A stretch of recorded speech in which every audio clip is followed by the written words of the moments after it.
뭐 여러 언론을 통해서 이 대표의 검찰 출석 일정에 대한 이야기들이 쏟아지고 있죠. 아까 정미경 전 최고께서는 민주당 내에서도 이 대표님 검찰청사에 나가서 조사는 받으십시오. 이런 목소리를 내는 인물들이 많다라는 말씀을 주셨는데요. 자, 이 대표 이런 답을 내놨었죠. 이어서 한번 듣고 가시죠.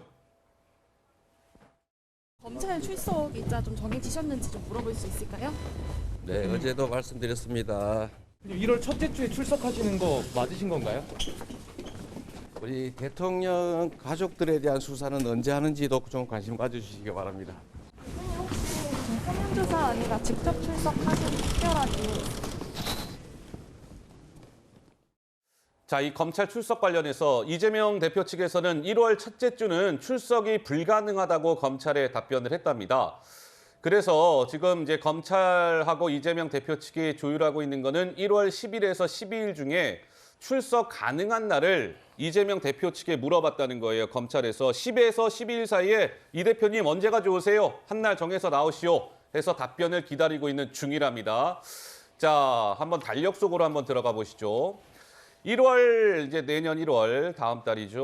10일에서 12일 사이에 한 날을 이제 정해라. 이건 이제 검찰이 제안을 했는데 이재명 대표 측에서 아직 답변을 주지 않고 있다. 그래서 나오는 얘기는 오히려 이재명 대표 측에서 저 10일에서 12일 사이 중에 하루가 아니라 에이, 어차피 받을 거 1월 첫 주에 좀 빨리 나가자. 뭐 이런 얘기도 나온다는 거예요. 어차피 출석할 거 시간 끌 필요가 있겠느냐. 뭐 이런 얘기. 어차피 출석하면 시간 끌 필요 없다. 중요한 일정 등을 제외하면 가장 빠른 것이 다음 주. 그러니까 1월 첫째 주, 다음 주. 뭐 이런 얘기가 나오는 거예요. 우리 김유정 의원 보시기에는 어떻습니까? 정말 다음 주에 뭐 전격적으로 검찰 조사를 받을 가능성 좀 있다고 보십니까? 한 해가 이제 끝나가는 마당에서도 이재명 대표가 가장 대한민국의 핫한 인물이구나 이런 생각을 하게 됩니다. 그리고 출석을 안 한다고 하면 안 한다고 난리고 나간다고 하면 언제 나올 거냐고 그러고 날짜가 도대체 언제냐고 얘기하고 이제 어떤 답을 해도 계속해서 질문은 꼬리에 꼬리를 물고 이어지는 것 같아요. 그런데 국민들 앞에서 당당하게 소환에 임하겠다라고 얘기를 했기 때문에 날짜를 조율하고 조금 생각할 시간은 조금 주는 게 마땅한 게 아닌가 이런 생각을 하게 되고요. 그리고 어차피 나가기로 한 거니까 1월 10일 적어도 검찰이 제시한 10일에서 11일 사이가 마지노선 아니겠습니까? 뭐 다음 주에 당겨서 나갈 수도 있겠고요. 근데 그 부분에 대해서는 조금 아직 논의 중인 것으로 알고 있고요. 네. 아까 법률위원회 토론에서도 얘기했고 또 최고위원회 모두 발언에서도 얘기한 내용은 바로 그겁니다. 검찰의 수사가 과연 공정성과 형평성에 맞게 진행이 되고 있느냐에 대한 문제 제기인 것이고요. 네. 또 아까 기자들 백브리핑 질문에서도 언제 출두하실 거니까 얘기 물어보니까 대통령 가족에 대한 수사는 언제 할 건지 물어봐 주시기 바랍니다. 이렇게 얘기를 했잖아요. 바로 이제 그 지점이죠.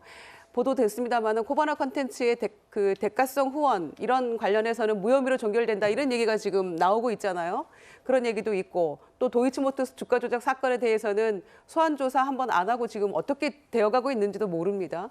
그 부분에 대해서 살아있는 권력에 대해서 수사하겠다고 큰소리 쳤던 윤석열 대통령 과거 검찰총장 시절 떠올리게 되는 것이고요. 네. 계속해서 법치 얘기하고 있는 한동훈 장관도 우리가 다시금 생각하게 되는 것이죠. 예. 또 사람이 아니라 사건을 보고 수사하겠다고는 이원석 검찰총장의 얘기도 떠올리게 되는 겁니다. 알겠습니다. 이제 바로 그런 점에서 이재명 대표가 검찰의 행태에 대해서 비판하고 있는 것이고요. 예. 당당하게 출두해서 검찰에 가서 소상히 밝힐 겁니다. 밝힐 거다. 네. 뭐 그 시점 한번 두고 보시죠.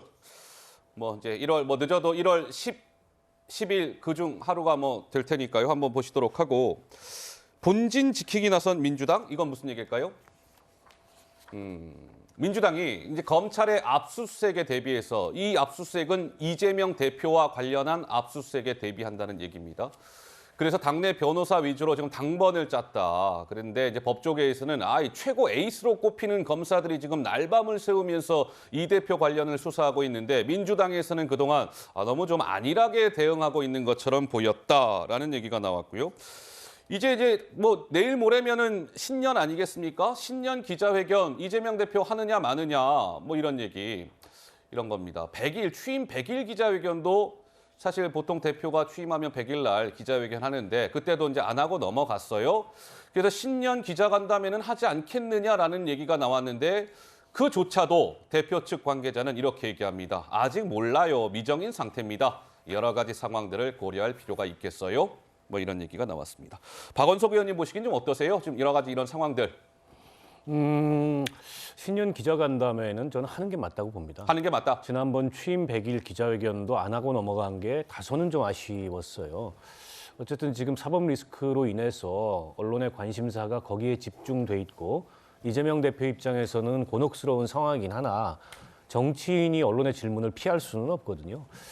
게다가 윤석열 대통령이 도어 스태핑 중단 이후에 그 언론과의 관계에 있어서 지나치게 좀 일방적인 그런 관계를 만들어가고 있다 이런 비판이 있는데 오히려 그런 비판을 의식한다면 야당 대표로서 언론 앞에서 당당하게 할 말은 하고 또 언론의 질문이라는 건 국민의 질문이잖아요. 국민의 질문에 답을 하는 모습을 저는 보여주는 게 좋다고 생각을 하고요. 예. 이게 이제 피할래야 피할 수가 없습니다. 사실 이번 검찰 소환 같은 경우에도 28일 한 차례는 안 나갔습니다만 만약 1월 달로 미루어진 소환 일정마저 응하지 않는다면 여론이 굉장히 악화될 가능성이 있어요. 당 내부에서부터.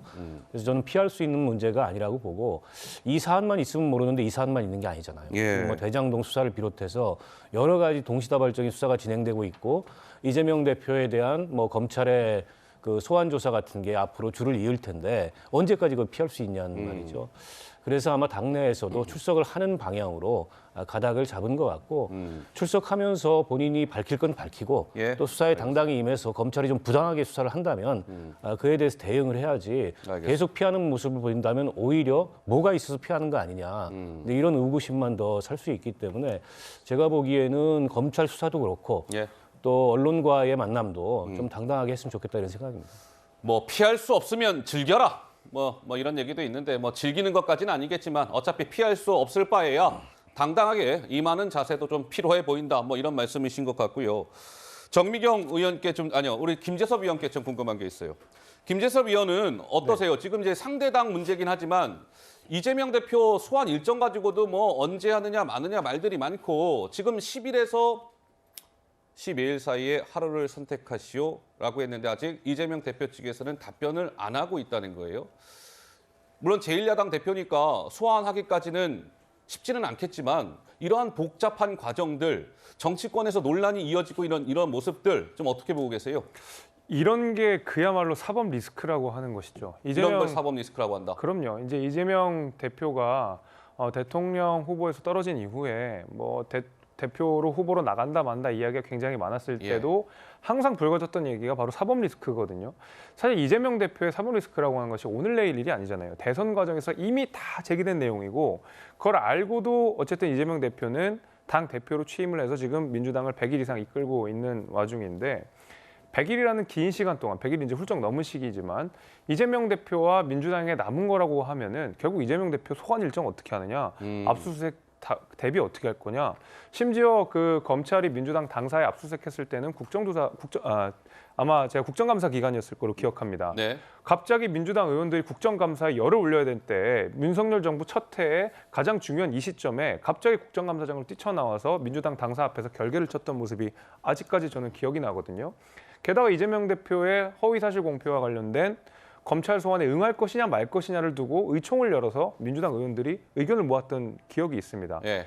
169석의 제1야당이 당대표의 검찰 소환을 응해야 되느냐 말아야 되느냐로 의총을 열 만큼 그렇게 지금 한가한 시기가 아니거든요, 대한민국이. 이런 거야말로 저는 사법 리스크라고 생각이 되고요. 예. 뭐 이재명 대표가 당내 변호사들 확충한다 이런 얘기 있었지만 지금까지 민주당 내에 있는 변호사들이 그렇게 한가하게 있지 않았습니다. 이재명 대표의 사법 리스크를 대응하면서 정말 제가 아는 민주당에 있는 변호인단들도 노력 많이 했거든요. 밤도 잠도 못 자고 이런 경우가 많았기 때문에 이들을 지금 더 힘차게 더 많이 말 그대로 더 활용을 하겠다, 더 보강을 하겠다라고 하는 건데 민주당이 지금 이재명 대표 방탄 만들기로 계속 모든 리소스를 다 하고 있잖아요. 이런 거야말로 저는 사법 리스크라고 보고 이재명 대표가 과연 공당의 대표로서 본인 스스로가 당대표에 있는 것이 민주당에 큰 위해를 끼치는 것이 아닌가, 나아가서는 대한민국 정치에 큰 위해를 끼치는 것이 아닌가라고 한 번쯤 지금쯤은 되돌아볼 때가 되지 않았나라는 생각이 듭니다.